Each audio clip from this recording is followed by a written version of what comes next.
بعض اوقات جب یہ تکبر کی بات ہوتی ہے نا تو دلوں میں خیال ہی آتا ہے یہ پیسے والے تکبر کرتے ہیں، ہم تو غریب لوگ ہیں، ہم کہاں تکبر کرتے ہیں۔ یہ بھی بڑی غلط فہمی ہے۔ تکبر کے علماء نے 8 ریزن لکھے ہیں۔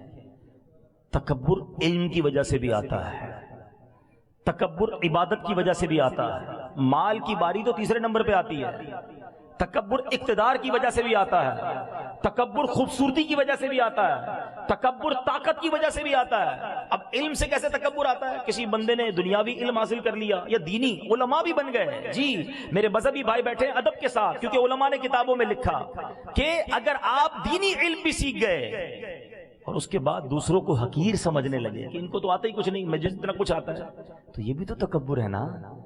علم اس لیے نہ سیکھو کہ لوگوں کو حقیر جاننے لگ جاؤ، اس لیے سیکھو کہ لوگوں کو بلا کر علم دین سکھائیں گے۔ علم بھی تکبر لاتا ہے۔ عبادت تکبر کیسے لاتی ہے؟ کوئی بندہ 5 ٹائم کا نمازی بن جائے، قرآن پڑھنے لگ جائے، پھر کہ دیکھو لوگ تو کچھ بھی نہیں کرتے، یہ تو جمعے کی نماز نہیں پڑھتا، میں تہجد بھی پڑھتا ہوں۔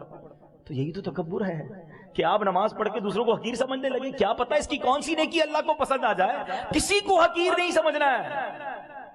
ایک بار سفیان ثوری رحمۃ اللہ تعالی علیہ اپنے بیٹے کے ساتھ ایک سفر پر جا رہے تھے، ایک سرائے خانے پر رکے، دونوں باپ بیٹے سو گئے، پورا قافلہ بھی تھا، سب سو گئے۔ تہجد میں باپ بیٹے اٹھے اور نماز تہجد ادا کی۔ بات بڑی کمال کی ہے۔ تہجد پڑھنے کے بعد بیٹا کہتا ہے ابا جان یہ کیسے لوگ ہیں، سارے ہی سوئے ہوئے، کوئی نہیں اٹھا تہجد کے لیے۔ والد صاحب نے جو بیٹے کو جملہ کہا نا، اللہ کرے دل میں اتر جائے، کہتے بیٹا تو بھی سویا رہتا تو بہتر ہی تھا۔ آئی سمجھ میں بات؟ بیٹا تو بھی سویا رہتا تو ٹھیک تھا، تہجد پڑھ لی، اب تجھے سارے حقیر لگنے لگ گئے، اس سے بہتر تو بھی سویا رہتا تو ٹھیک تھا۔ عبادت کرو، روزے رکھو، حج کرو، نمازیں پڑھو، مگر دوسروں کو حقیر نہ سمجھو۔